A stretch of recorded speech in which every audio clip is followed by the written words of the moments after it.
True Blue Nation, Dodgers Report.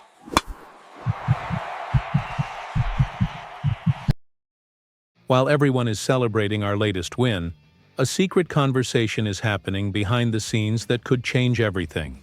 An unexpected free agent is in play, and the Dodgers front office is making a move no one sees coming. Welcome back to True Blue Nation, Dodgers Report, your channel for the information that goes beyond the box score, with the analysis that truly matters to us, the Blue Crew. I'm your host, bringing you the inside scoop and the strategies of our beloved Los Angeles Dodgers. Before we dive deep into the news that's buzzing behind the scenes in baseball and could have a seismic impact on our title hunt, I need to ask you one thing. If you live and breathe Dodgers, if you want analysis that cuts past the obvious and insights you won't find anywhere else, please hit that subscribe button below and ring the notification bell. It's the fastest, most guaranteed way to never miss a crucial update. Become part of our community. Let's strengthen the True Blue Nation together. Now, let's get down to business. We all celebrated hard after our NLDS victory against the Philadelphia Phillies. It was a tough, gritty series, decided by the finest of margins, and we saw the relief and joy when Hee-Seong Kim crossed home plate on that errant pitch from Orion Kerkering, sealing the 2-1 win and our ticket to the next round. But while we were celebrating, on the other side, in the Phillies clubhouse, a story began to unfold, and believe me, it could directly concern us. I'm talking about Kyle Schwarber. I watched his post-game press conference, and what I saw wasn't just a player disappointed with a loss. I saw a man who was visibly emotional, reflecting on what could have been his final game in a Phillies uniform. He talked about the relationships, about the organization, about how it all became a family for him. And then he said the sentence that every GM in the league heard: "You never know how it's going to shake out." That, my friends, is the sound of the free agency door creaking open. And when a player with 56 home runs on the season, one of the most feared left-handed sluggers in the sport, becomes available, you pay attention.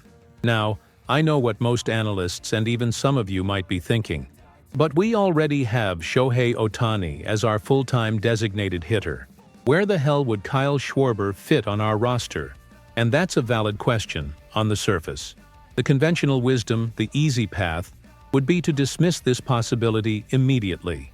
The New York Yankees have Giancarlo Stanton. We have Ohtani. It seems like a dead end for a player who is primarily a DH. But this is exactly why you come to this channel. We don't look at the surface. We analyze things the way Andrew Friedman and our front office do, in multiple layers.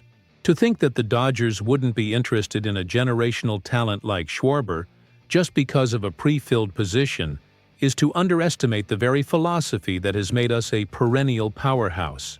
It's not about filling a slot. It's about amassing firepower, creating a nightmare for opposing pitchers, and building a roster that is insulated from injuries and slumps. The question isn't, where does he fit? But rather, how does an offensive force like him make us invincible? And it's that possibility, that chess move, that we're going to talk about right now. Let's dissect this with the seriousness it deserves. The first objection, the defense, has to be addressed. Yes, Kyle Schwarber is not going to win any Gold Gloves playing the outfield. His defensive metrics are not stellar. But let's be brutally honest. The Dodgers wouldn't be pursuing Schwarber to be our next Mookie Betts on defense. We would be pursuing an elite bat, a professional at getting on base, and most importantly, at hitting the ball out of the ballpark in crucial moments. Our front office has been masterful at hiding the defensive deficiencies of certain players, using strategic positioning and surrounding them with elite defenders. With Mookie Betts and Jason Hayward, or whoever is in center field, you can absolutely carry a player like Schwarber in left field on a part-time basis. This brings us to the second point: roster versatility. The idea wouldn't be to sign Schwarber to be the starting left fielder for 150 games. The strategy would be far more sophisticated. Think about it. On days Ohtani needs a day off his feet, which will happen over a 162-game season, Schwarber becomes the DH. In games against particularly tough right-handed pitchers, Schwarber gets the start in left field. giving you a devastating lefty-righty matchup in the middle of the lineup. And imagine the late-game scenario. We're down by a run, bases loaded, ninth inning. Who would you rather have coming off the bench as a pinch hitter? Few names in baseball history would be more terrifying for an opposing reliever than Kyle Schwarber. He wouldn't just be an addition to the starting nine, he would be a luxury strategic weapon, an insurance policy against offensive droughts. Now, the financial question. Schwarber is coming off a monster season and is looking for a contract that sources say could exceed $100 million. The Phillies owner, John Middleton, has already publicly stated his love for him and his desire to keep him. The competition will be fierce.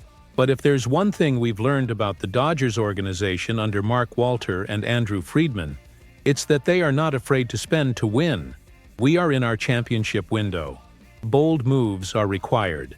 A contract for, say, 4 years and $110 million for one of the most productive sluggers in the game fits that window perfectly.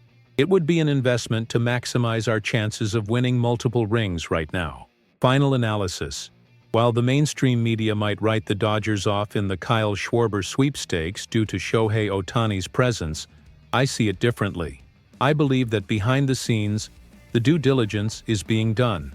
The possibility of adding a 56-homer left-handed bat to a lineup that already features Betts, Freeman, and Ohtani is the kind of move that defines dynasties. It's complex. It would require roster management creativity, but it's exactly the kind of challenge our front office loves. And now, I want to hear from you, the Blue Crew. What are your thoughts on this? Is pursuing Kyle Schwarber overkill, an unnecessary luxury that would compromise our defense and financial flexibility? Or is it exactly the kind of aggressive all-in move that would cement our position as the absolute favorites for the World Series title?